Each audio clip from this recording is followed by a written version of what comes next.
அப்போஸ்தலர் நடபடிகள் 3ஆம் அதிகாரம் 1-11 வரைக்கும் நம்முடைய தியானத்துக்குரிய பகுதி. ஒரு 1-2 வசனத்தை மட்டும் வாசிப்போம். அப்போஸ்தலர் நடபடிகள் 3ஆம் அதிகாரம் 1-2 வசனத்தை வாசிக்க கேட்போம். ஜெபவேளையாகிய 9ஆம் மணி நேரத்திலே பேதுருவும் யோவானும் தேவாலயத்துக்கு போனார்கள். அப்பொழுது தன் தாயின் வயிற்றிலிருந்து சப்பானியாய் பிறந்த ஒரு மனுஷனை சுமந்து கொண்டு வந்தார்கள். தேவாலயத்திலே பிரவேசிக்கிறவர்களிடத்தில் பிச்சை கேட்கும்படி நாடோறும் அவனை அலங்கார வாசல் எண்ணப்பட்ட தேவாலய வாசல் அண்டையிலே வைப்பார்கள். வாசி 8வது வசனத்தை வாசியா. அவன் குதித்தெழுந்து நின்று நடந்தான்.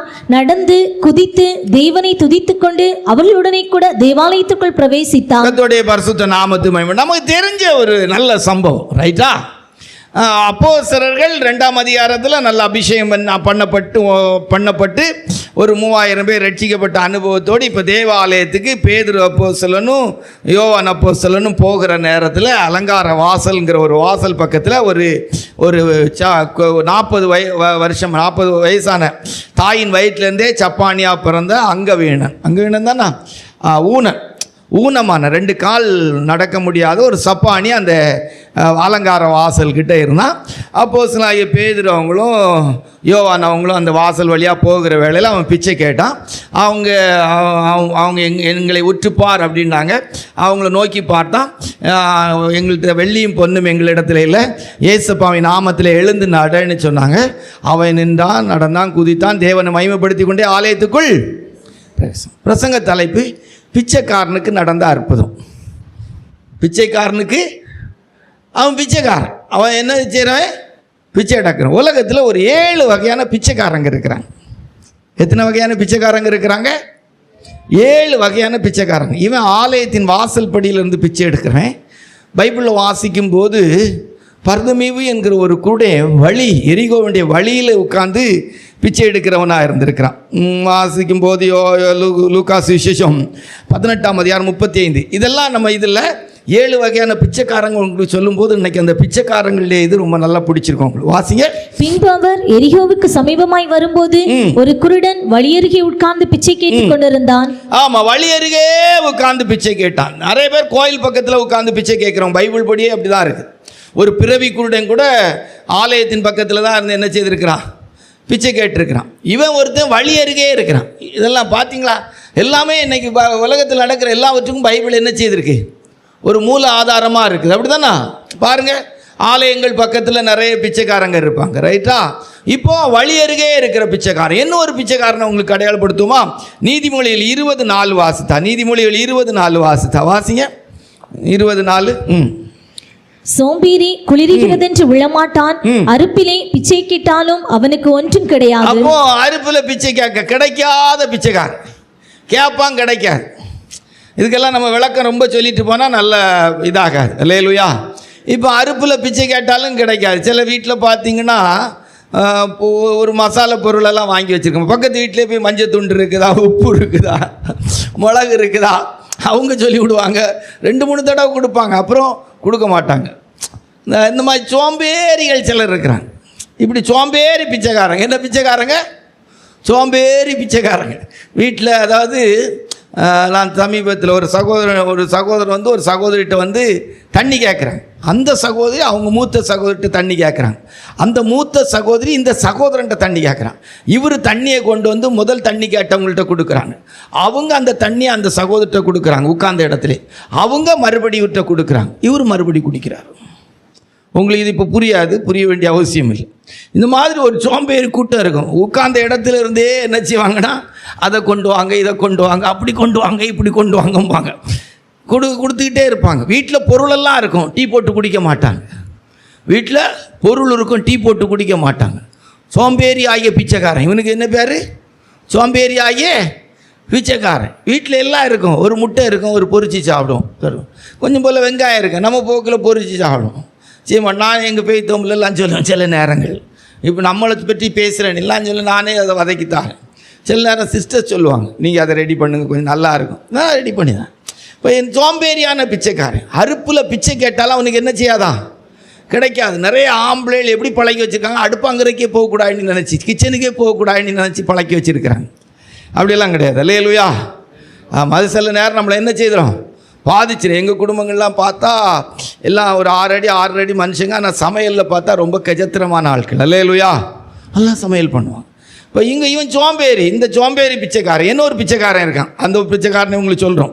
சங்கீதங்களின் புஸ்தகம் 109:10. பிரசங்க தலைப்பு என்னது? சீக்கிரம் சொல்லுங்க. நீங்கள் உறங்க மாட்டீங்க. இப்போ பிரசங்க தலைப்பு பார்த்தீங்களாலே போதும், சிம்பிளாக பேசிடுவோம். சரியா? நீ பிரசங்க தலைப்பு என்ன சொல்லுங்க சீக்கிரம். பிச்சைக்காரனுக்கு நடந்த அற்புதம். பிச்சைக்காரனுக்கு தலைப்பு பெருசு, ஆனால் நீங்கள் கேட்கும்போது நல்லா வாசி. அவன் பிள்ளைகள் அலைந்து திரிந்து பிச்சை எடுத்து தங்கள் பாழான வீடுகளிலிருந்து இறந்துண்ண கடவர்கள். சபிக்கப்பட்ட பிச்சைக்காரங்க, சபிக்கப்பட்ட பிச்சைக்காரங்க. இவங்க இந்த உலகத்தில் இல்லாதவங்கள. இவங்களுக்கு நிறைய விளக்கம் இருக்குது. இப்போ நம்ம 7 வகையான பிச்சைக்காரில் சொல்லும்போது உங்களுக்கு புரிஞ்சிடும். எத்தனை 4 பிச்சைக்காரங்களை உங்களுக்கு சொன்னோம். ஒன்று என்னது? ஆலயத்துகளில் இருந்து பிச்சை எடுக்கிறவங்க. சரியா? 2 என்னது? வழி அருகே இருந்து பேசுகிறவங்க. 3 யாரு? சோம்பேறி ஆகிய பிச்சைக்காரங்க. அறுப்பில் பிச்சை கேட்டாலும் கிடைக்காது. நினைக்கிறது கிடைக்காத பிச்சைக்காரங்க, நினைக்கிறது உழைக்காமல் வாழ விரும்புகிற பிச்சைக்காரங்க. அப்போ முதல்ல என்னது? எப்படி? ஆலயத்தில் இருக்கிற வழி அருகே இருக்கிறவங்க ஊனப்பட்ட பிச்சைக்காரங்க. சரியா? 2 யாரு? சோம்பேறி ஆகிய பிச்சைக்காரன். 3 யாரு? சாபத்தை சுமந்து திரிகிற பிச்சைக்காரன். இப்போ பிச்சை எடுக்கிற 7 கூட்டத்தாரை உங்களுக்கு சொல்கிறோம். ரைட்டா? வசனெல்லாம் கேட்கக்கூடாது.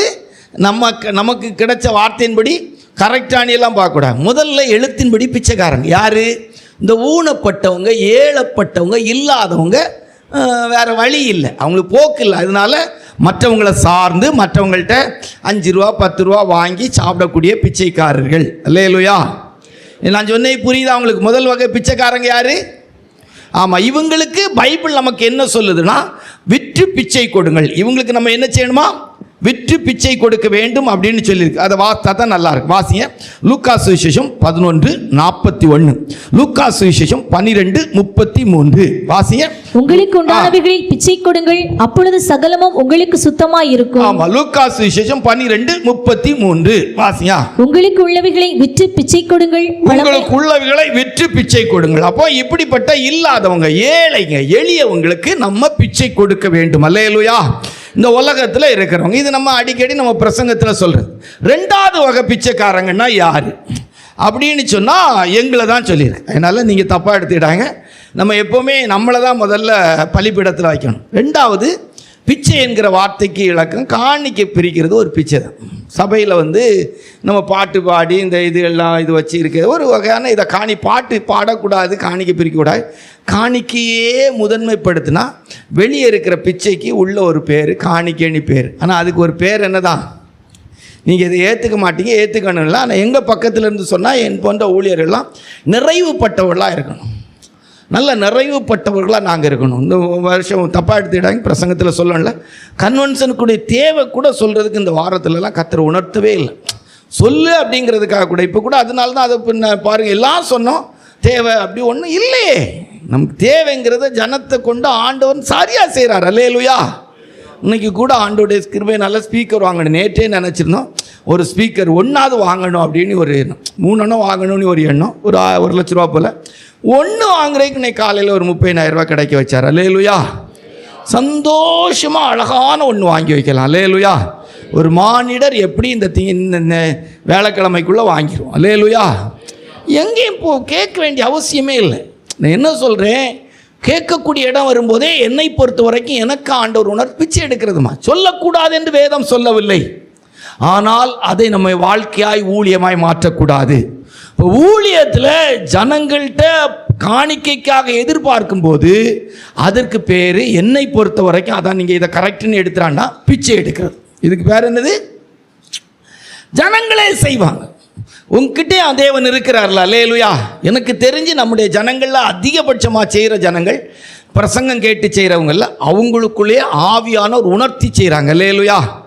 எனக்கு தெரியும் சில தெய்வ பிள்ளைகள் காணிக்கை பற்றி தெரிகிற காலத்துக்கு முன்னால் 2 ரூபா 5 ரூபா 10 ரூபான்னு சொல்லி உபவாச ஜபத்துக்கு ஒவ்வொன்றுக்கு தனித்தனியாக வச்சு இருந்துருக்கிறாங்க. ஆனால் இன்றைக்கு அவங்க பிள்ளைகள், மருமக்க, பேர பிள்ளைகள் எல்லாரையும் கர்த்தர் ஆசீர்வதிச்சிருக்காங்க. இது ஒன்றும் சொல்லி செய்ததில்லை, அவர்களாகவே செய்திருக்கிறாங்க. அல்லேலூயா. ஆண்டவருக்கு கொடுக்கறது நாங்கள் சொல்லி பிரசங்கம் பண்ணக்கூடாது என்றல்ல, அதனால தான் சொல்லியிருக்கு மனப்பூர்வமாக. அல்லேலூயா. அது தேவனால் உண்டாகிற. ஆகையினால 2வது சபைகளிலே அல்லது என் போன்ற ஊழியர்கள் காணிக்கை பிரிக்கிறதுக்கு ஒரு பேர் என்னன்னா என்ன? பிச்சை எடு. என்னுடைய பக்கத்தில் இதை நீங்கள் எடுத்துக்கிடுங்கன்னு சொல்லலை, எனக்காக நான் சொல்கிறது. இந்த வாரத்தில் கூட கன்வென்ஷன், அதனால தான் தேவைக்காக கூட ரொம்ப நம்ம ஜெபிக்க மாட்டோம். சிஸ்டர்ஸ் தங்களுடைய ப்ரேயர் குறிப்பில் சொல்லுவாங்க, நம்ம கதை நடக்கும். அல்லேலூயா. தாராளம் ஆசி ஒரு குறைவு இல்லாமல் நடக்கும். அல்லேலூயா. இந்த வாரம் ராமேஸ்வரம் போயிட்டு வந்தோம், காணிக்கை தந்தாங்க. அந்த பாஸ்டர் சொன்னாங்க, உங்களை நேசித்தரல உங்கள் ஊழியத்தை நேசித்து தந்தோம். அல்லேலூயா.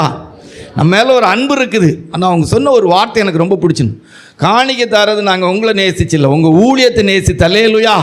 இப்போ அவங்களுக்குள்ள ஒரு ஆதங்கம், சரி இப்படிப்பட்ட தெய்வ மனுஷங்க ஊழியம் செய்கிறாங்க, அவங்களுக்கு நம்ம கொடுக்கணும், நிறைவாக கொடுக்கணும். அல்லேலூயா.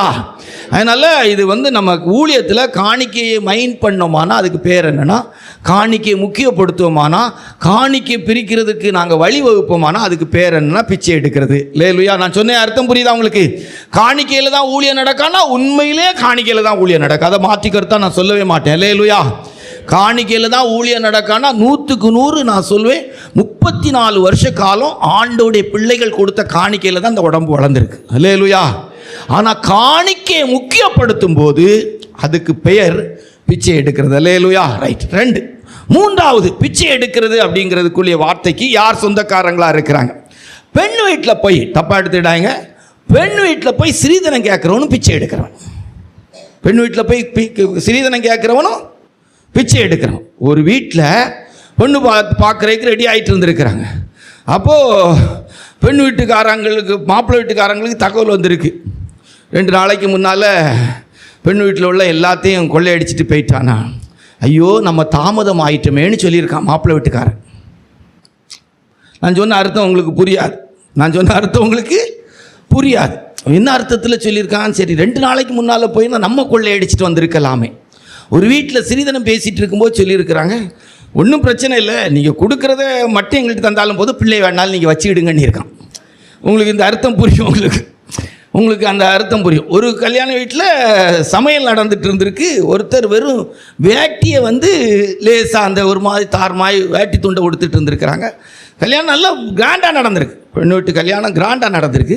வந்தவங்கெல்லாம் இவ்வளோ அழகாக கல்யாணம் நடந்துக்கிட்டு இருக்குதே, இப்படி இருக்குதே, இந்த ஆள் மட்டும் துண்டு கூட இல்லாமல் அவர் அந்த சொல்லியிருக்கிறாங்க, அவர் தான் பொண்ணுக்கு அப்பா, இருக்கிறதெல்லாம் பொண்ணுக்கு கொடுத்தாச்சு, அவர்கிட்ட இருக்கிறது இப்போ இதான், அதை தான் கட்டிட்டு வந்திருக்கிறாருன்னு இருக்கிறான். உங்களுக்கு அர்த்தம் ரொம்ப புரியாது. வீட்டில் போனீங்கன்னா கொஞ்சம் யோசித்து பார்த்தா உங்களுக்கு புரியும். ஓகே, இப்படிலாம் அர்த்தம் இருக்கு. இப்போ பெண்ணு வீட்டில் போய் ஸ்ரீதனம் கேட்குறவங்க பிச்சைக்காரங்க. நீங்கள் இது கரெக்டு அப்படியெல்லாம் இருக்கக்கூடா, என்னுடைய பக்கத்திலிருந்து நான் சொல்லக்கூடிய கருத்து. அல்லேலூயா. யார் மனதும் புண்படாதபடிக்கு நான் எனக்காக எடுத்துக்கொண்ட பிரசங்க குறிப்புக்குரிய வார்த்தைகள். அப்போது 3வது பிச்சைக்காரங்கன்னா யார்? ஒன்று, ஒரு நகை கூட ஒரு மனுஷன் கேட்க மாட்டான். இப்போ இவர் நகை போட்டு கேட்டிருக்காங்கன்னா, தாலி செயினை எடுத்து ஒரு நாளாகி போட்டு பார்த்தீங்களா? பார்க்க மாட்டான். கம்மல் எடுத்து போட்டு பார்த்தீங்களா? போடலை. வளையல் எடுத்து போட்டு பார்த்தீங்களா? ஆனால் பொண்ணு வீட்டில் போய் எனக்கு தாலி செயின் இது போடணும், அந்த செயின் போடணும், இந்த நெக்லஸ் போடணும், ஒரு பிரயோஜனம் இருக்காது. சரி, ஒருவேளை அவருக்கு தேவைப்பட்டு ஒரு செயின் அடை வைக்கணும்னா நடக்குமா? நடக்காது. கேட்டால் நடக்குமா? நடக்காது. அப்போ இதுவே இல்லாமல் ஒரு பிரயோஜனம் இல்லாமல் கேட்குற ஒரு அனுபவம் இருக்குது. இதுக்கு பேர் என்னென்னா பிச்சை. வழிப்பாக கொடுத்துக்கிடுங்க, அது வேறு. 3வது பிச்சைக்காரங்கிறது பெண் வீட்டில் போய் ஸ்ரீதனம் கேட்குறவங்களுக்கு பேர் என்னது? பிச்சைக்காரங்க. நம்ம வச்சுருக்கிறது நீங்கள் ஒன்றும் இது செய்யக்கூடாது, ஆனால் இது கண்டிப்பாக ஆன்லைனில் நம்ம போடும் 7 வகையான பிச்சைக்காரன் சொல்லி. 4வது லஞ்சம் வாங்குகிற அதிகாரிகள். லஞ்சம் கேட்குறது பிச்சை எடுக்கிறது. லஞ்சம் வாங்குறது, நீங்கள் அதிகாரிகள்கிட்ட போய் வேலைக்கு போய் நிற்கும்போது ஒரு டெத்து சர்டிஃபிகேட்டோ ஒரு பத்திர பிரமாணமோ பட்டா வாங்குறதுக்கோ ஒரு கரங்கட்டுறதுக்கோ இப்படி ஒரு அதிகாரிகள்கிட்ட போய் நிற்கும்போதோ ஒரு கரண்ட்டுக்கு உள்ள காரியத்துக்கு போய் நிற்கும்போதோ இப்படி ஒரு அரசாங்க அதிகாரிகள்கிட்ட மேலதிகாரிகள்கிட்ட போய் நிற்கும்போது உங்ககிட்ட லஞ்சம் கேட்டால் அவங்க யார்?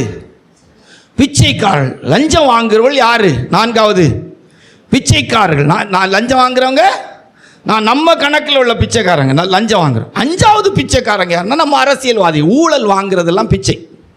ஊழல் இது செய்கிறவங்க 5வது பிச்சைக்காரங்க யார்? நம்முடைய அரசியல்வாதிகள். நம்முடைய ஊழல் அரசியல்வாதிகளுக்கெல்லாம் என்ன பேர் வைக்கலாம்? பிச்சைக்காரர்கள். ஊழல் அரசியல்வாதிகளுக்கெல்லாம் என்ன பேர் வைக்கலாம்? பிச்சைக்காரன்னு சொல்லி வால் போஸ்ட் அடித்து ஒட்டலாம், கண்டிப்பாக ஒட்டணும். அல்லேலூயா. அவன் அப்படி ஒட்டியாது, அதனால அவங்க உணர்வடைவாங்க அப்படியெல்லாம் நினச்சிடாங்க. கடத்தி கொண்டு போய் தான் வச்சு திருத்தணும், திருந்தாது. அல்லேலூயா. இப்போ நம்ம பிரசங்க குறிப்பில் நம்ம இவனுடைய தியானத்துக்குள்ளே வரும்போது கொஞ்சம் புரிஞ்சுக்கிடும். ரொம்ப பிரசங்கம் போகாது, கடக்கடானி முடிச்சிடும். தைரியமாக இருங்க. இப்போ நான் 5வது பிச்சைக்காரங்க யார்?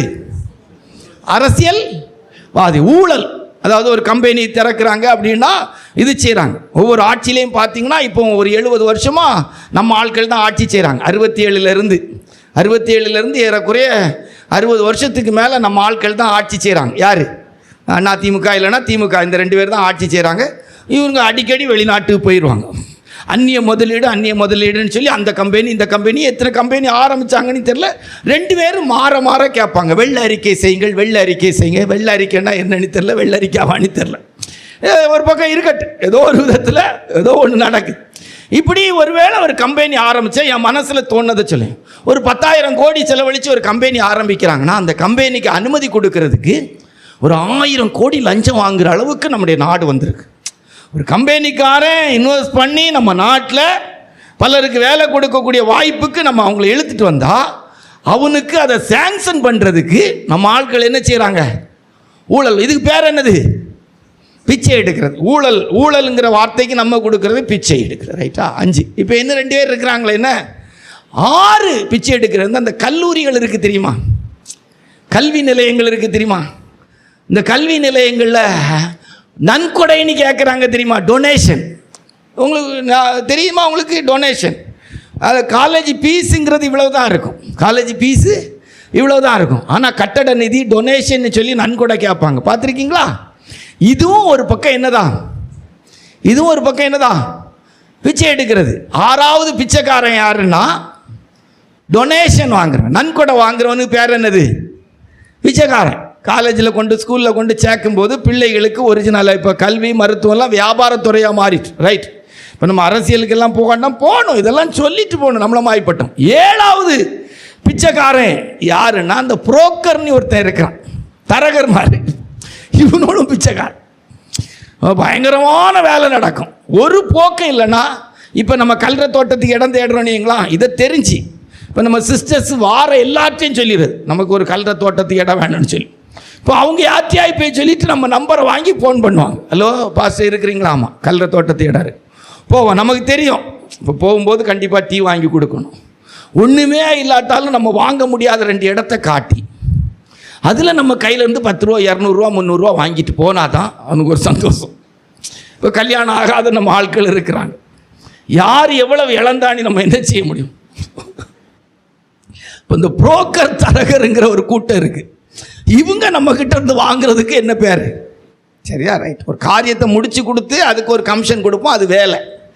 ஒன்றுமே நடக்காட்டாலும் 4 ஃபோட்டோவை கொண்டு வருவாங்க. இப்போ ஆபிரகாம் இருக்கிறார், அவர்கிட்ட 100 ரூபா 500 ரூபா வாங்கினா ஏதாவது ஒரு தரகன் இன்னைக்கு ஒரு 4 ஃபோட்டோ கொண்டு வந்து இருக்கு பையா, இது ஒரு 4 பிள்ளைகள் இருக்குது, ஒன்று 30 வயசு, ஒன்று 27 வயசு, ஒன்று 25 வயசு.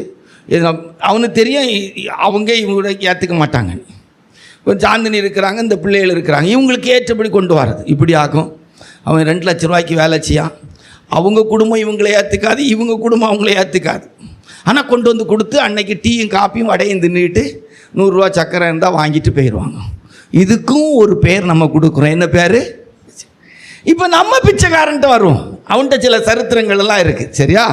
நம்ம பிச்சைக்காரனை பார்த்தீங்கன்னா அப்போஸ்தலர் நடவடிக்கைகள் 3ஆம் அதிகாரம் 2வது வசனத்தை வாசிங்க. அப்போஸ்தலர் நடவடிக்கைகள் 3ஆம் அதிகாரம் 2வது வசனத்தை வாசியா. அப்பொழுது தன் தாயின் வயிற்றிலிருந்து சப்பானியாய் பிறந்த ஒரு மனுஷனை சுமந்து கொண்டு வந்தார்கள். தேவாலயத்திலே பிரவேசிக்கிறவர்களிடத்தில் பிச்சை கேட்கும்படி நாடோறும் அவனை அலங்கார வாசல் எண்ணப்பட்ட தேவாலய வாசல் அண்டியிலே வைப்பார்கள். கர்த்தருடைய பரிசுத்த நாமத்துக்கு மகிமை உண்டாகட்டும். இந்த பிச்சைக்காரன் ஆள் தரெல்லாம் பார்த்து கேட்குற எல்லாத்தையும் கை நீட்டிடும். சில பிச்சைக்காரர்களுக்கு அப்படி ஆள் தரமே தெரியாது, எல்லாத்தையும் கேட்டோம். அது இப்போ நம்ம அடுத்து சொன்னா இருக்கும். ஏன் தெரியுமா? இவங்க கேட்ட 2 பேர் அழகா இது இருக்குது, எங்கள்கிட்ட வெள்ளியும் பொண்ணும் இல்லைன்னு சொல்கிறாங்க. வெள்ளியும் பொண்ணும் இல்லைன்னு சொல்ல, ஆள் தரமே தெரியல. இவங்ககிட்ட கிடைக்குமா கிடைக்காதான்னு தெரியாட்டு மேலே கேட்கான். ஐயா பிச்சைன்னு கேட்குறேன். வந்த 2 பேரும் அட்டத்தரத்திரமான பிச்சைக்காரங்க. நான் சொன்ன அர்த்தம் உங்களுக்கு புரிஞ்சிருக்கோன்னு நினைக்கிறேன். பேதுரு அப்போஸ்தலன் யோவான் அப்போஸ்தலன்ட்டே 1 பைசா இல்லை, 1 பைசா இல்லை. இவனுக்கு தரம் தெரியலை. யார்கிட்ட வாங்கணும்? இன்றைக்கி பிச்சைக்காரலாக இருக்கக்கூடிய நம்ம சொன்ன இந்த 7 பேர் லிஸ்ட்டில் சிலருக்கு அப்படி தான். அதுவே வயத்துக்கு போக்குத்து இல்லாமல் வழி இல்லாமல் ஏதாவது ஒரு உதவிக்கு வந்திருக்கும், அவங்கள்ட்ட 500 ரூபா 1000 ரூபா கேட்பான். சும்மா நம்ம போகிற வழியில் 2-3 பாயிண்ட் இழுத்து விட்டு போகிறதுக்கு. இவனும் கூட உட்கார்ந்துருக்கிறான் அந்த பிச்சைக்காரன். இவனும் வார 2 பேர் யாருன்னு என்ன செய்யலை, தெரியலை. அவங்கள்ட்ட இருக்குமா இல்லைன்னு கண்டுபிடிக்கலை. அடுத்து என்னென்னா, அடுத்து பார்த்தீங்கன்னா அவன் அலங்கார வாசல்கிட்ட இருந்தான். இந்த நம்ம பிச்சைக்காரன் எங்கே இருந்தான்? அது நம்ம அதிகாரிகள்லேயும் சிலருக்கெல்லாம் தெரியும், அரசியல்வாதிகளுக்கும் தெரியும். எந்த துறையில் அமைச்சராக இருந்தால் எவ்வளோ வாங்கலாம், எந்த மாவட்டத்தில் அதிகாரியாக இருந்தால் எவ்வளவு கிடைக்கும், எந்த வேலைக்கு போனால் லஞ்சம் நிறைய கிடைக்குங்கிறது நல்லா தெரியும்.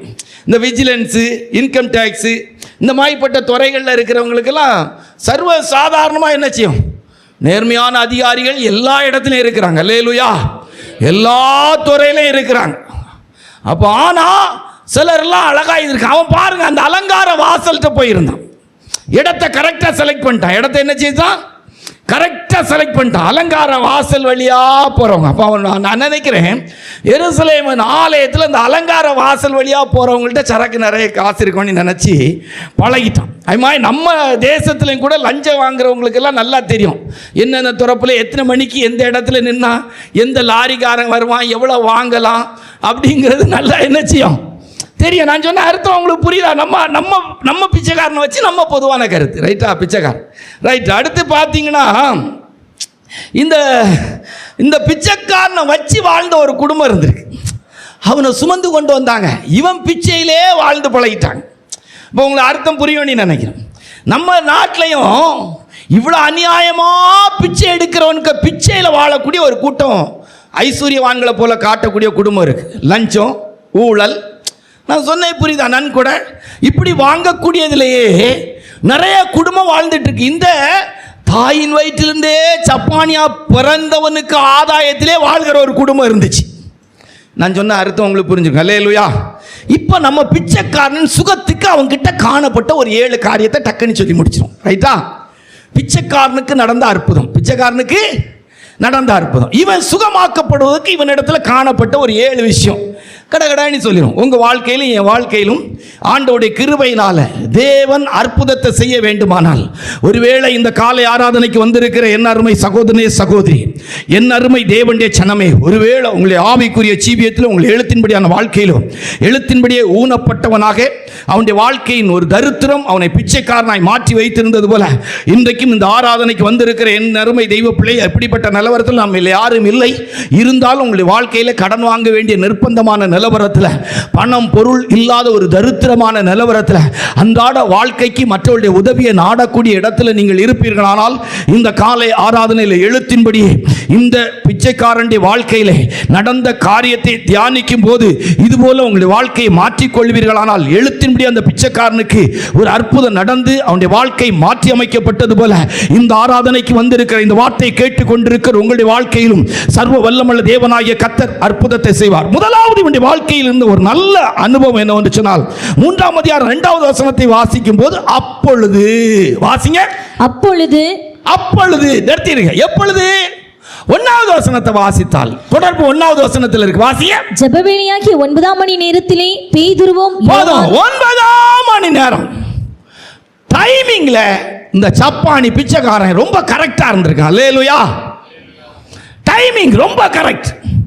ஜெப வேளையாகிய 9ஆம் மணி நேரத்தில் ஐயா எங்க இருந்தாரு? பிச்சை எடுக்கிற இடத்துக்கு வந்துட்டார். அல்லேலூயா.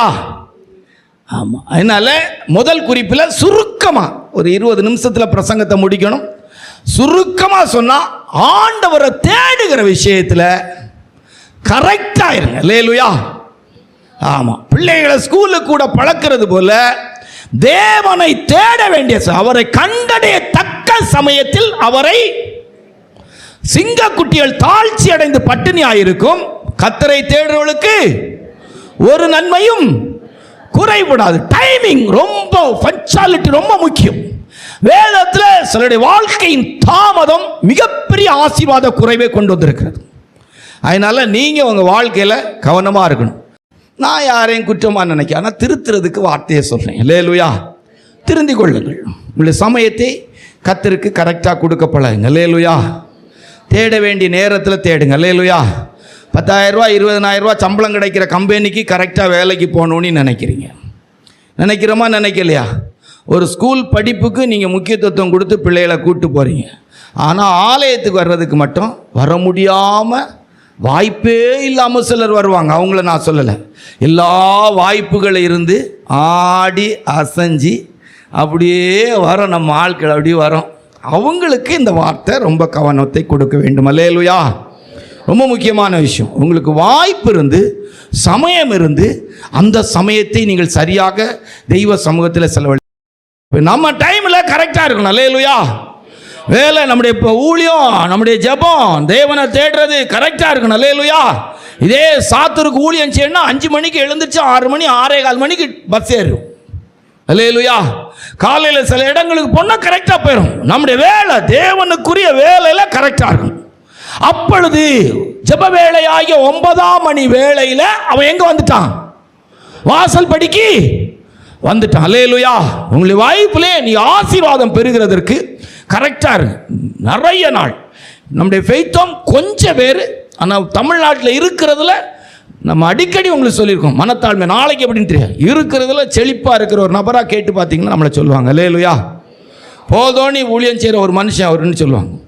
போகிற இடத்துல கூட தேவை கவர் தந்தவொடனே தருவோம். பாஸ்ட் நிறைய இருக்குது போல இருக்கு. அதான் சொன்னல, நிறைய இருக்குது. உங்கள் ஊழியத்தை தந்தேன், உங்களுக்கு தரல, உங்களுக்கு ஊழியத்தை தந்தேன். அல்லேலூயா. தெரிஞ்சு தராங்க, தெரிஞ்சு தராங்க, நல்லா செய்கிறாங்க, ஜனங்களுக்கு செய்கிறாங்க. அவங்க கொடுக்குறதெல்லாம் ஜனங்களுக்கு செய்கிறாங்க, அதனால் இவங்களுக்கு கொடுக்கணும் அப்படின்னு நினச்சி தரேன். எதுக்கு காரணம் என்னன்னா, நம்முடைய லைஃப்பில் நிறைய ஆப்சன்ஸ் இருக்காது கர்த்தரை தேடுகிற விஷயத்தில். அல்லேலூயா. கரெக்டாக அந்த டைமிங்கை கரெக்ட் பண்ணிடுங்க. ஓகேயா? ரைட். அப்போ முதல்ல இந்த பிச்சைக்காரனுக்கு சுகம் கிடைப்பதற்கு அவன்கிட்ட காணப்பட்ட முதல் காரியம், அப்பொழுது கரெக்ட் ஜெப வேளையாகிய 9ஆம் மணி வேளையில் உங்களுக்கும் நீங்கள் வீட்டில் ஜெப சமயத்தை நியமித்து அந்த சமயத்தை கரெக்டாக செயல்படுத்துங்க. ஆட்டோமேட்டிக்காக நீங்கள் ஆசீர்வதிக்கப்படுவீங்க. நம்ம சபையில் அப்படி ஆசீர்வதிக்கப்பட்டவங்க இருக்கிறாங்க. அதில் ஒன்று நம்ம எஸ்லியக்கா ஃபேமிலி. நிறைய பேர் இருக்கிறாங்க. அல்லேலூயா. வருஷ கணக்காக எஸ்லியக்கா ராஜமணி அண்ணே வேலைக்கு போன அனுபவம் இல்லை. ஆனால் இன்னைக்கு வரைக்கும் 10 ரூபா அவங்க யார்ட்டையும் வாங்கினதில்லை. அவங்க கூட பிறந்தவங்க, அவங்க பிள்ளைகளாக இருக்கக்கூடியவங்க கூட அவங்கள்ட்ட வந்து வாங்கிட்டு போகிற இடத்துல இருக்குது. மற்றவங்களும் அவங்கள்ட்ட வாங்கிட்டு போகிறாங்க. அதுக்கு காரணம் ஆண்டவரை தேடுறது. அல்லேலூயா. உங்கள் லைஃப்பில் அப்பொழுதுங்கிற வார்த்தையை மறந்துடுறாங்க. 9ஆம் மணி வேளையில் தெய்வ சமூகத்துக்கு வந்துட்டான். 2 அவனுடைய வாழ்க்கையில் இருந்த ஆசீர்வாதமான சுகத்துக்கு காரணமாக இருந்தது. 3ஆம் அதிகாரம் 2வது வசனத்தை வாசித்தான். 3ஆம் அதிகாரம் 2வது வசனம் வாசியா. அப்பொழுது தன் தாயின் வயிற்றிலிருந்து சப்பானியாய் பிறந்த ஒரு மனுஷனை சுமந்து கொண்டு வந்தார்கள். சுமக்கப்படுகிறவனாய் இருந்தான். இதை நம்ம எடுத்துக்கொள்ளுகிற அர்த்தம் ஐக்கியத்தை காத்துக் கொள்ளுகிறவனா இருந்தான். சும்மா இருந்தானா அவனை என்ன செய்திருக்க மாட்டாங்க, சுமந்து போய் கொண்டு வந்திருக்கோம் போல அப்படின்னு இருப்பாங்க. தன் ஐக்கியத்தை காத்து கொண்டான். தன்னுடைய ஐக்கியத்தை அவனை அலங்கார வாசலுக்கு சுமந்து அவனால் ஆதாயம் இருந்திருக்கலாம். ஆனால் அவன் ஐக்கியத்தை என்ன செய்துட்டான்? காத்து கொண்டான். ஐக்கியத்தை காத்து கொண்டான். நாங்கள் இப்படி சொல்லுவோம், அந்த டைமிங் வந்து உடனே என்ன தூக்குங்கிற கூடிய விதத்தில் அவனுடைய ஐக்கியம் இருந்தது. அல்லேலூயா. அவங்களும் அவன்கிட்ட ஐக்கியப்பட்டிருந்தாங்க. சும்மாவெல்லாம் தூக்கிட்டு போயிருக்க மாட்டாங்க. அல்லேலூயா. ஒரு 4 பேர் சேர்ந்து ஒரு திமிர்வாதக்காரனை தூக்கிட்டு வந்தாங்க. அல்லேலூயா. அவளுடைய 4 பேருடைய விசுவாசத்தை கண்டனி எழுதியிருக்கு. இது போல ஐக்கியம், ஒரு கர்த்தருடைய பிள்ளையின் ஆசீர்வாதம் ஐக்கியத்துக்குள் இருக்கிறது. அல்லேலூயா. அன்றைக்கு அவனை சுமந்து கொண்டு வரக்கூடியவள் தாமதமாக்கி இருந்தால், அவன் சுமக்கப்படுகிற இடத்தில் இல்லாமல் இருந்திருந்தால், அன்றைக்கு அவன் என்ன செய்யப்பட்டிருக்க மாட்டான்? சுகம் பெற்றிருக்க மாட்டான். வேதத்தில் ஒரு வசனம் உண்டு, நம்பிக்கையுடைய சிறைகளே அரணுக்கு திரும்புங்கள், இரட்டிப்பான நன்மையை தருவேன். இந்த அரண் என்பது ஐக்கியத்தை காட்டுகிறது. சிதறடிக்கிறவன் முகத்துக்கு முன்பாக வருகிறான், அரணை காத்துக்கொள். ஐக்கியம் என்னது? ஐக்கியம். 4 மாடு சேர்ந்து மேய போகும்போது சிங்கத்தால் ஒன்றும் செய்ய முடியலன்னு ஒரு கதை சொல்லுவாங்க. 4 மாடு பிரிந்து மேய ஆரம்பித்த போது ஒவ்வொரு மாட்டையா சிங்கம் அடித்து என்ன செய்துட்டு கொண்டு விட்டது. ஐக்கியம் மிகப்பெரிய ஆசீர்வாதம். பூமியில் 2 பேர் ஒருமனப்பட்டு எதை கேட்டாலும் நான் அவங்களுக்கு தருவேன். அப்போ ஒரு குடும்பம்னு வரும்போது ஒரு புருஷன், மனைவி, பிள்ளைகள். ஒரு சபைன்னு வரும்போது தெய்வ ஜனங்கள்.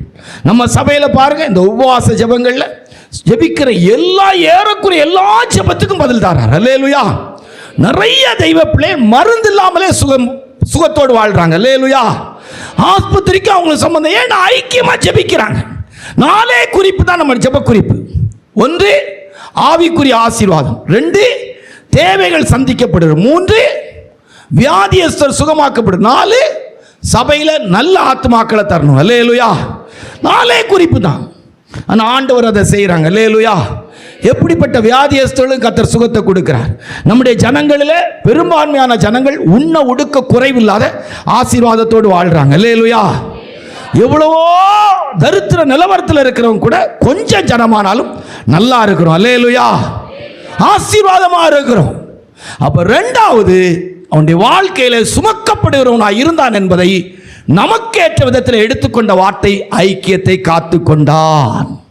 அவன் ஐக்கியமுடையவனாய் இருந்தான். அல்லேலூயா.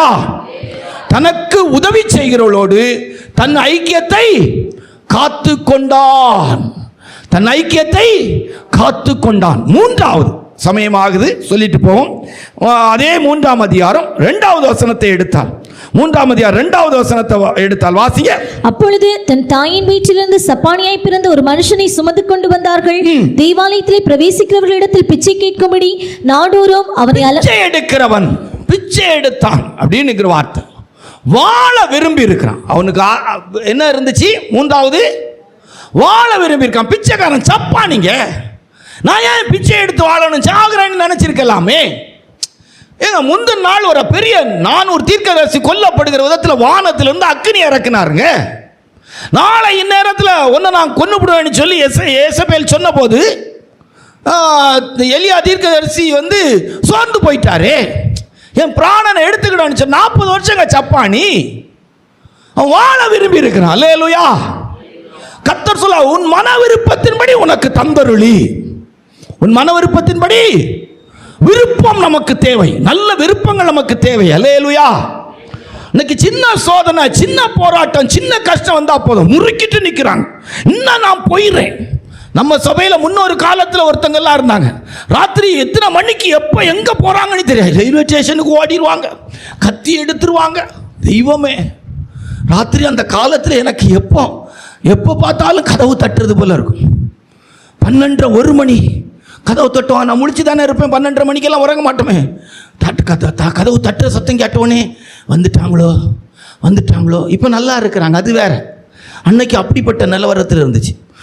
கத்தி எடுத்து அறுத்துருவாங்க. சிலருக்கு கையில் பார்த்தீங்கன்னா கத்தி எடுத்து அறுத்து தடம்லாம் இருக்கும். அப்படியெல்லாம் இருக்கிறாங்க. சாக இருக்கிறோம், செத்து போகணும்.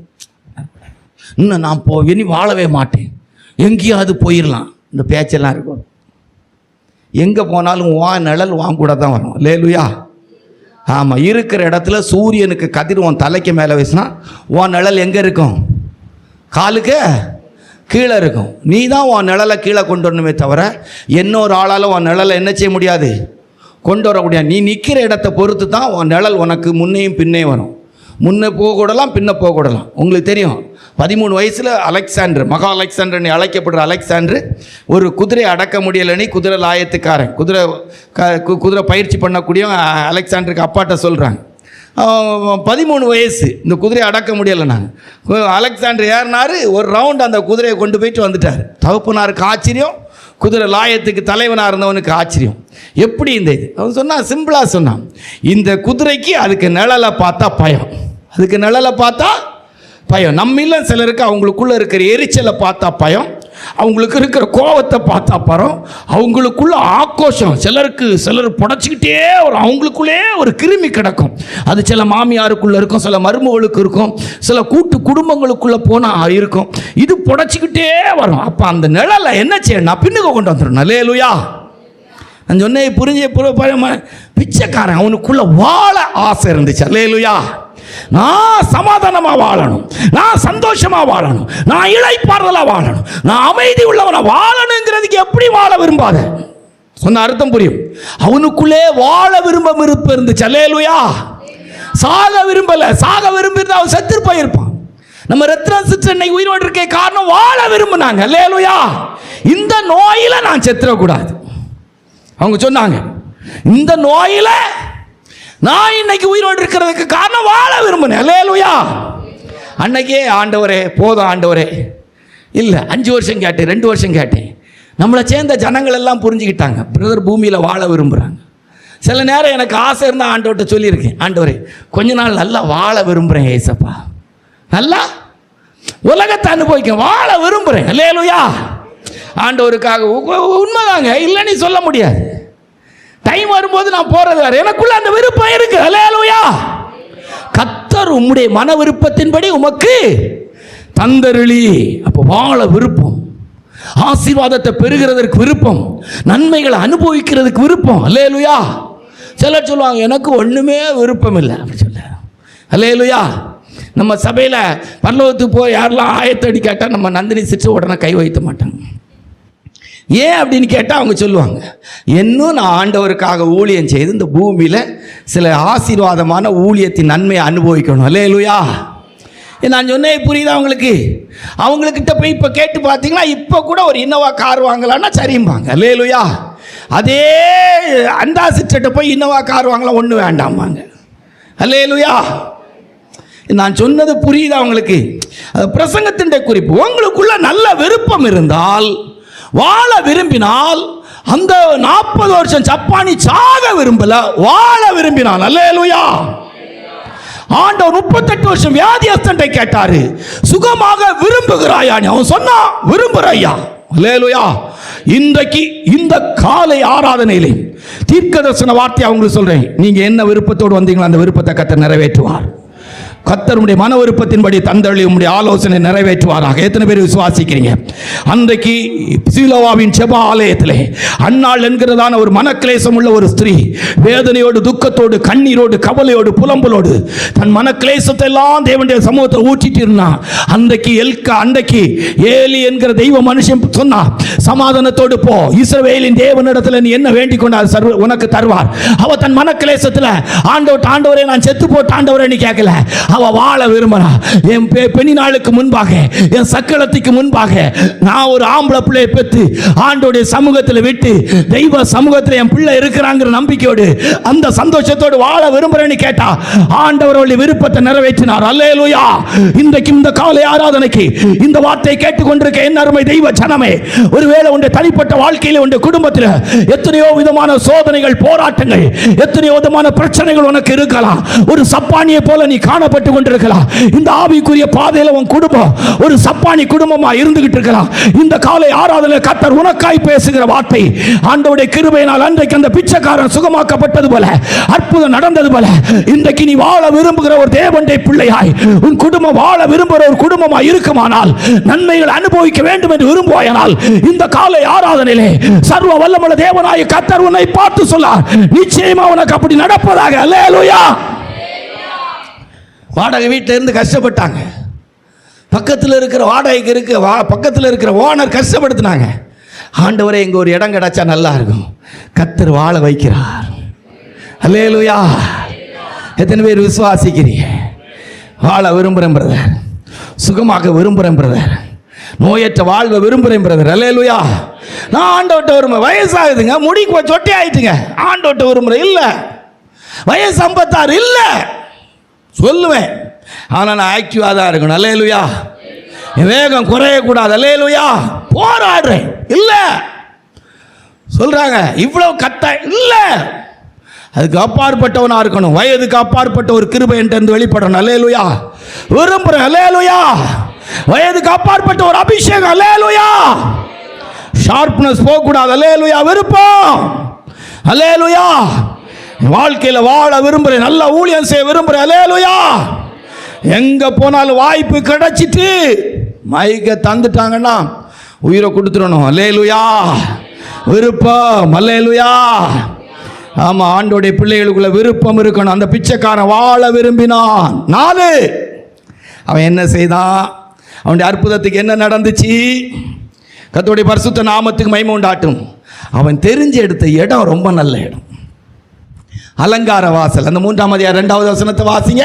அப்பொழுது தன் தாயின் வயிற்றிலிருந்து சப்பானியாய் பிறந்த ஒரு மனுஷனை சுமந்து கொண்டு வந்தார்கள். தேவாலயத்திலே பிரவேசிக்கிறவர்களிடத்தில் பிச்சை கேட்கும்படி நாடோறும் அவனை அலங்கார வாசல் எனப்பட்ட தேவாலய வாசல் அண்டையிலே வைத்தார்கள். இடம் செலக்ட் பண்ண இடம் ரொம்ப முக்கியம். வாழ விரும்பினவன் தியேட்டர்ல போய் உட்கார்ல, வாழ விரும்புறவன் செல்போனோடு வாழல, ஆலயத்தின் வாசல் அண்டையை தெரிந்து கொண்டான். அல்லேலூயா. ரொம்ப முக்கியம். நம்ம எல்லாருக்கும் நிறைய பேருக்கு விருப்பம் இருக்குது. நம்ம உங்களுக்கு அடிக்கடி சொல்லுங்க, நம்ம ஃபெய்த்தமுடைய மீட்டிங் ஹாலுக்கான இடம் வாங்க விரும்பின போது ஃபெய்த்தமில் நாங்கள் செய்த ஒரு விஷயம், இன்டர்நெட் கனெக்ஷன் நம்ம யூஸ் பண்ணவே கூடாது. ஒவ்வொரு நாளும் மனத்தாழ்மையாக சொன்னால் ஒவ்வொரு நாளும் 1 லட்ச ரூபா கிடைக்கும். இன்னும் இருக்கிறாங்க, முடிஞ்ச உடனே கேட்டு பாருங்க, எத்தனை நாள் இருந்தோமோ அத்தனை நாளுக்கு அத்தனை லட்ச ரூபா. லேலுயா. எப்படி கிடச்சினெல்லாம் எங்களுக்கு தெரியாது. லேலுயா. இன்டர்நெட் கனெக்ஷனை கட் பண்ணோம். எதை கட் பண்ணோம்? சர்வதேசிய வலைதளத்தின் அனுபவத்தில் உள்ள எந்த இதுவும் கிடையாது, எதுவும் எங்களுக்கு உரியதல்ல. தெய்வ சமூகம் மட்டும் வாழ்க்கை என்று நினைத்து உட்கார்ந்தோம். தேவனுடைய வாசல் அண்டையை தெரிந்து கொண்டான். எதை தெரிந்து கொண்டான்? வாசல் அண்டை. உங்கள் வாழ்க்கையில் வாழ விரும்புகிற நீங்கள் எங்கே இருக்கணும்னா ஆண்டோடைய சமூகத்தின் அனுபவத்தில் இருக்கணும். அல்லேலூயா. தன் வாழ்க்கையின் பிரச்சனை தீரணும்னு நினைச்ச அன்னாள் எங்க வந்தா? சீலோவாவின் ஜெபாலயத்துக்கு வந்தாள். அல்லேலூயா. பாவிக்குரிய தெய்வ பிள்ளைகள் வாழ்க்கையில பிச்சைக்காரனுக்கு நடந்த அற்புதங்கள்னு சொல்லும்போது 1000 நாளை பார்க்கலும் உமது பிரகாரங்களில் இருக்கிற ஒரு நாள் நல்லது. நான் தேவனுடைய வாசல் படியில் காத்திருக்கிறதையே தெரிந்து கொள்ளுவேன். அல்லேலூயா. உடைய கூடாரத்திலே உடைய வீட்டிலே வாசமாய் இருக்கிறவர்கள் பாக்கியவான்கள், அவள் எப்பொழுதும் தேவனை துதித்து கொண்டிருப்பார்கள். அப்ப 4வது இடம் ரொம்ப முக்கியம். இடம் ரொம்ப முக்கியம். வாழ விரும்புகிறேன், எனக்கு அது கிடைக்கணும் இது கிடைக்கணும், ஒன்றும் பிரச்சனை கிடையாது. நம்ப மாட்டீங்க, கன்வென்ஷன் டே காரியம் வந்துச்சு. ஒரு எக்ஸாம்பிள் தான் சொல்ல, இந்த மாதத்தில் கன்வென்ஷன் காரியம் சிஸ்டர்ஸ் டே சொல்ல ஏறக்குறைய 2000 2000 சோத்திரம் கன்வென்ஷன் டே ஆசீர்வாதத்துக்காக போட ஆரம்பித்தோம். ஆட்டோமேட்டிக்கலி எல்லாம் தானாக நடக்குது. எல்லாம் தானாக தெய்வ சமூகத்தில் இருந்தோம். சிஸ்டர்ஸ் டே சொல்ல நீங்கள் அதுக்கு சோத்திரம் பண்ண ஒன்றுமே சொல்லலை.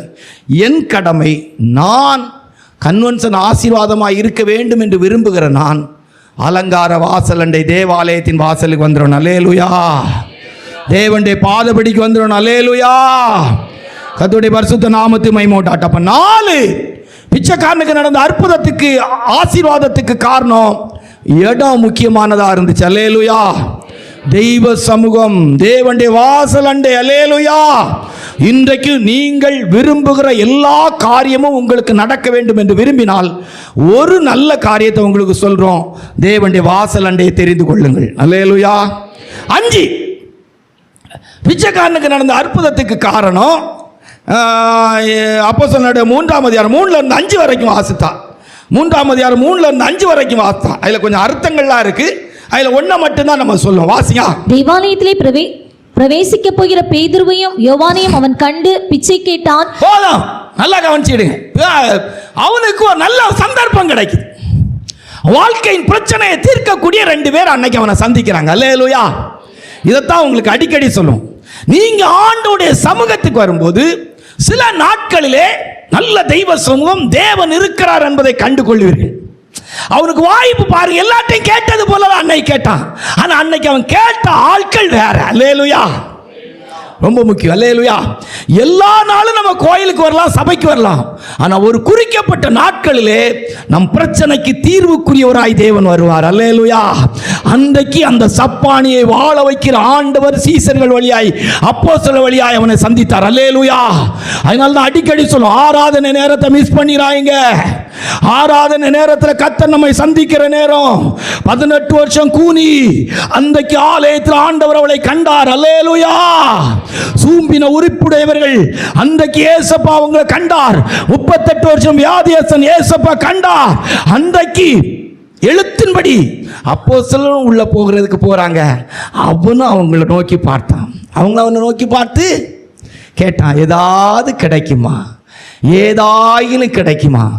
அவங்க சொன்னாங்க, வெள்ளியும் பொன்னும் எங்களிடத்தில் இல்லை. என்ன சொன்னாங்க? வெள்ளியும் பொன்னும் எங்களிடத்தில் இல்லை. இயேசுவின் நாமத்தில் எழும்பி நட. அவனுக்குள்ளே ஒரு கீழ்ப்படிதல் இருந்தது. அவனுக்குள்ளே ஒரு கீழ்ப்படிதல் இருந்தது. அஞ்சி அவன் வாழ விரும்பினான். இடம் நல்ல இடம். அவனுக்குள்ளே ஊழியர்களுடைய வார்த்தையின்படி கீழ்ப்படுகிறேன். எங்களை நோக்கிப்பார், எங்களை நோக்கிப்பார். ஏயா நீயாவது டெய்லி பிச்சை எடுத்து வாழ்ந்துடா. 10 பைசா பிச்சை போடுறதுக்கு கூட இல்லாத நாங்களும் கூட ஏசப்பாவின் நாமத்தில் வாழ்கிறோம். அந்த நாமத்தில் எழுந்து நட. அந்த நாமத்தில் எழுந்து நட. கீழ்ப்படுகிறவனாயிருந்தான். நோக்கி பார்த்தான். 5 வசனத்துக்குள்ள 3ல இருந்து 5க்குள்ள பார்த்தீங்கன்னா அவன் நோக்கி பார்த்தான் அப்படிங்கிற ஒரு வார்த்தை இருக்கு. வாசிங்க. அவன் அவர்களிடத்தில் ஏதாகிலும் கிடைக்கும் என்று எண்ணி அவர்களை நோக்கி பார்த்தான். நோக்கி பார்த்தான். உற்று பார், எங்களை நோக்கி பார். நோக்கி பார்த்தான். சொன்னது போல கீழ்ப்படினான். அல்லேலூயா. எங்களிடத்துல வெள்ளி பொண்ணும் இல்லை. நோக்கி பார்த்தான். கீழ்ப்படியணும். ஆசீர்வாதம் தானா வந்துடும். அல்லேலூயா. ஆமா. பழைய கால வீடு வாஸ்து வச்சதை வச்சு பல கருத்துக்களை சொல்றாங்க. அதுக்கு இப்போ விளக்கம் சொல்லிட்டு போல கீழ்ப்படிதல். அல்லேலூயா. ஒரு தேவனுடைய பிள்ளைக்கு நல்ல கீழ்ப்படிதல் என்ன செய்யணும்? தேவை. அல்லேலூயா. எவ்வளவுக்கு கீழ்ப்படுகிறோமோ அவ்வளவுக்கு ஆசீர்வாதம் தானா வரும். இந்த நாட்களில் நிறைய குடும்பங்கள் ஆசீர்வாதம் தடைப்பட்டிருக்க காரணம் கீழ்ப்படுதல் இல்லை. கர்த்தர் நமக்கு சொல்கிறத கேட்கணும். அல்லேலூயா. அப்போ 5வது அவனிடத்துல காணப்பட்ட நல்ல குணம், அவன் சுகமாகிறதுக்கு அவன்கிட்ட இருந்த விஷயம் 5 கீழ்ப்படுதல். அவன் நல்ல தருணம் கிடச்சிது. அந்த தருணத்தை பயன்படுத்தக்கூடிய கீழ்ப்படுதல் இருந்துச்சு. அல்லேலூயா. வாய்ப்பை பயன்படுத்தி கொண்டான். வாய்ப்பை பயன்படுத்தி கொண்டான். நல்ல வாய்ப்பு. எத்தனையோ பேர், எத்தனையோ ஆசாரியர் போயிருப்பான், லேவியர் போயிருப்பான். அன்னைக்கு ஏசப்பாவின் நாமத்தில் சுகம் கொடுக்க 2 பேர் அவனை சந்திக்கிறாங்க. சந்தர்ப்பத்தை சரியா பயன்படுத்தி கீழ்ப்படினான். அல்லேலூயா. 6 இப்போ அந்த கீழ்ப்படிதலுக்கு பிரதிபலனா அவன் சுகமாக்கப்பட்டான். என்ன கிடைச்சிட்டு? சுகம் கிடைச்சிட்டு. 6 அவங்ககிட்ட இருந்த நல்ல விஷயம் என்ன அப்படின்னா, அப்போஸ்தலர் நடபடிகளில் வாசிக்கும் போது 3ஆம் அதிகாரம் 8வது வசனத்தை வாசித்தா. வாசிங்க. 3:8 வாசியா. அவன் குதித்தெழுந்து நின்று நடந்தான். நடந்து குதித்து தேவனை துதித்துக் கொண்டு அவர்களுடனே கூட தேவாலயத்திற்குள் பிரவேசித்தான். எப்படி போனானா? நல்லா துதிச்சான். என்ன செய்தான்? நின்றான், நடந்தான், குதிச்சான். தேவனை மகிமைப்படுத்திக்கிட்டே ஆலயத்துக்குள்ள என்ன செய்தானா? பிரவேசம். துதி. நல்ல துதி, ஸ்தோத்திரம். நல்ல துதி, ஸ்தோத்திரம். நான் அடிக்கடி சொல்லுவேன், தெய்வ சமூகத்துக்கு வாரீங்களா? கூட்டத்துக்கு முன்னால் வர உட்காருங்க, சோத்திரம் பண்ணுங்க, ஜெபம் பண்ணுங்க. வந்தா சிஸ்டர் விசாரிங்க, பிரதர் விசாரிங்க, உட்காருங்க, ஜெபம் பண்ணுங்க, சோத்திரம் பண்ணுங்க. அல்லேலூயா. முன்னொரு காலங்களில் எங்களுடைய ஆலயங்கள்லாம் அப்படி தான் இருந்திருக்கு. வந்த உட்காந்து சோத்திரம் பண்ண ஆரம்பிச்சிடும். நம்ம ராஜமணி எண்ணெல்லாம் முன்னால் இருக்கும்போது ஆராதனைக்கு 10 நிமிஷம் 15 நிமிஷத்துக்கு முன்னால் வந்தாங்கன்னா சோத்திரம் பண்ணுவாங்க. ஒரு பேச்சு இருக்காது. சோத்திரம் சோத்திரம் சோத்திரம் சோத்திரம் அப்படியே ஜெபம் பண்ண. ஒரு பேச்சு ஒன்றுமே இருக்காது. பேசுகிறதே கிடையாது. ஜெபத்திலே இருப்பாங்க. அப்படி ஆட்களை பார்க்குறதுக்கு இதாக இருக்குது. அப்படி ஒரு ஆள் உட்கார்ந்துருந்தா அவங்கள்ட்ட போய்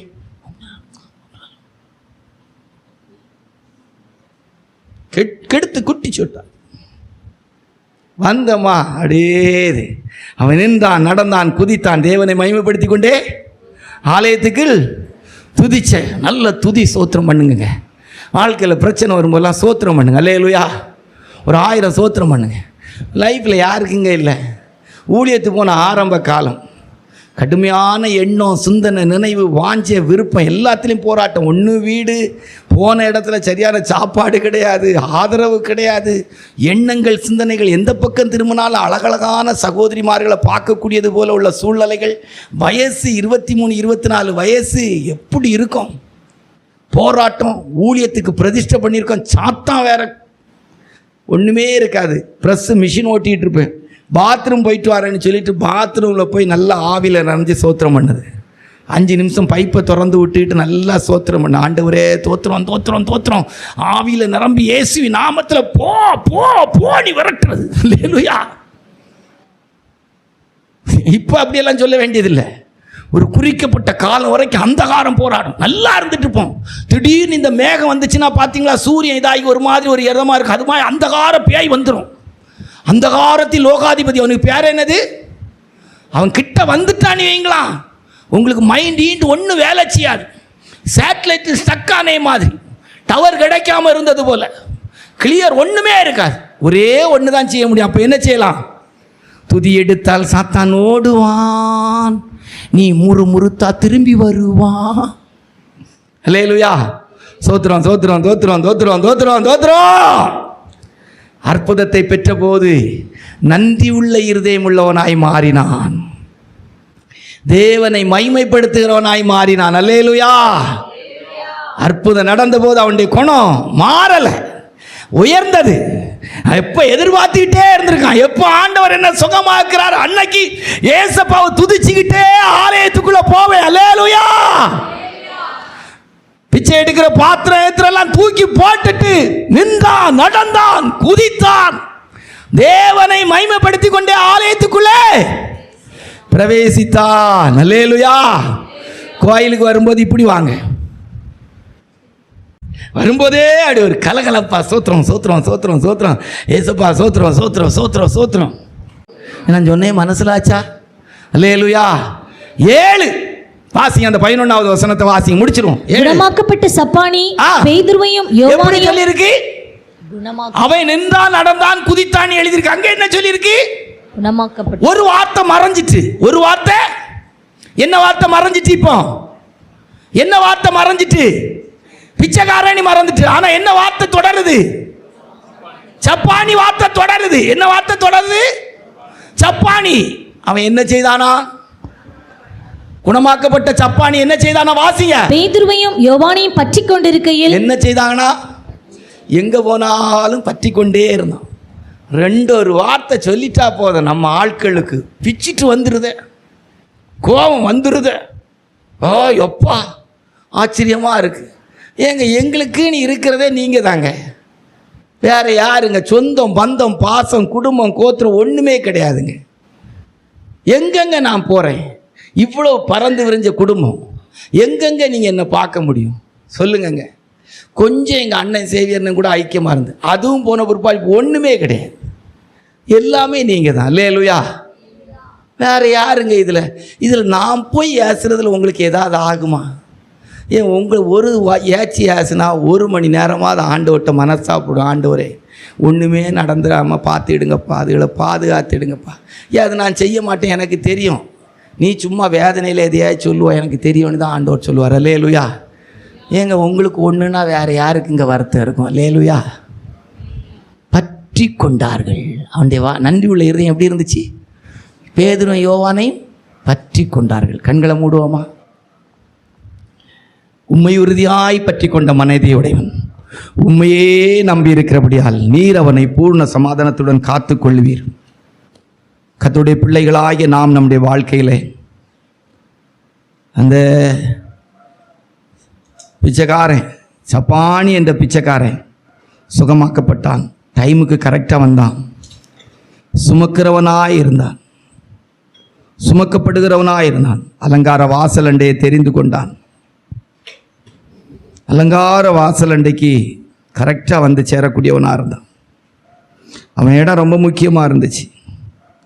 அவன் அந்த அப்போஸ்தலர் சொன்ன வார்த்தைக்கு கீழ்ப்படுகிறவனாய் காணப்பட்டான். இந்த வார்த்தைக்கு அப்படியே அவன் வாழ்க்கையில் கீழ்ப்படுகிற குணம் அவன்கிட்ட இருந்துச்சு. அவனுக்குள்ளே வாழக்கூடிய ஒரு விருப்பம் இருந்துச்சு. அவன் சுகமாக்கப்பட்ட பிற்பாடு கூட தேவனை துதிச்சான். அடுத்தமா அவன் வாழ்க்கையில் அப்போஸ்தலரை பற்றி கொண்டான். நல்ல தெய்வ ஊழியர்களுடைய வார்த்தைகள், நல்ல உபதேசங்களை, வாழ்க்கை ஜீவியங்களை பற்றி கொள்ளுதல். ஒரு கருத்து உங்களுக்கு சொல்லட்டுமா? தாவீதின் குற்றங்கள் குறைகள் நாத்தானுக்கு தெரிஞ்ச பிற்பாடு கூட, தாவீதை கண்டித்த பிற்பாடும் தாவீதை விட்டு அவன் விலகி போகலை. தாவீதும் தன்னுடைய பாவத்தை நாத்தான் தீர்க்கதரிசி உணர்த்திட்டாரு, தெரிஞ்சு கண்டிச்சிட்டாருன்னு சொல்லி நாத்தான் தீர்க்கதரிசியை விட்டு தாவீதும் பிரியலை. கடைசி வரைக்கும் நீங்கள் வேதத்தில் வாசித்து பாருங்க. தீர்க்கதரிசி ஆகிய நாத்தானும் ராஜாவாகிய தாவீதும் ஒன்றாக பயணித்தார்கள். ஓ ஷகரபலங்கரபலா, ஓ ரபலங்கரபல கஷகத்துடாயிடபலங்கரமனா. சுகமடைந்த சப்பானி அப்போஸ்தலனாகிய பேதுருவையும் அப்போஸ்தலனாகிய யோவானையும் பற்றி கொண்டார்கள். உங்களுடைய ஐக்கியம் எங்களோடு இருக்கும்படிக்கு அப்போஸ்தலர் தீர்க்கதரிசியின் அஸ்திபாரத்தின் மேல் கட்டப்பட்டவர்களாய் ஷக்கரபலங்கரமனா ரிபபலங்கரமனா. கோழி மிதிச்சு குஞ்சி சாகாது. ஓ ரிமானா ஒரு ஊழியக்காரங்க கண்டித்து உங்களுடைய குறையை உணர்த்தி ஒரு நாள் உங்களுக்கு ஆசீர்வாத குறைவு வராது. ஆமென். ஷமானா ரிமானா சுகமாக்கப்பட்ட பிற்பாடும் அப்போஸ்தலனாகிய பேதுருவையும் யோவானையும் பற்றி கொண்டார்கள். அதனுடைய அர்த்தம் என்ன தெரியுமா? வெள்ளியும் பொன்னும் இல்லாத ஊழியர்களை அவன் பற்றி கொண்டான். எங்களிடத்தில் வெள்ளியும் பொன்னும் இல்லை, இயேசுவின் நாமத்தில் எழும்பி நட என்று சொல்லி ஆண்டவராய் இயேசப்பாவை மட்டும் தங்களுடைய வாழ்க்கையின் தஞ்சமாய் கொண்ட ஊழியர்களை அவன் பற்றி கொண்டான். பண உடையவங்களை பற்றி கொள்ளல, எதையும் அவன் பின்பற்றி போகவில்லை. வெள்ளியும் பொன்னும் இல்லாத உலக பிரகாரமான ஆசீர்வாதம் இல்லாம சர்வ வல்லமுள்ள இயேசு கிறிஸ்து நாமமுடைய ஆண்டவராய் இயேசப்பாவின் நாமம் மட்டும், இயேசப்பாவை மட்டும் தஞ்சமாய் கொண்டு வாழ்கிற அவருடைய அன்பு மட்டும் போதும் என்கிற ஊழியர்களை பற்றி கொண்டான். நம்முடைய ஆண்டவர் நம்மை ஆசீர்வதிப்பாராக. ஆமென்.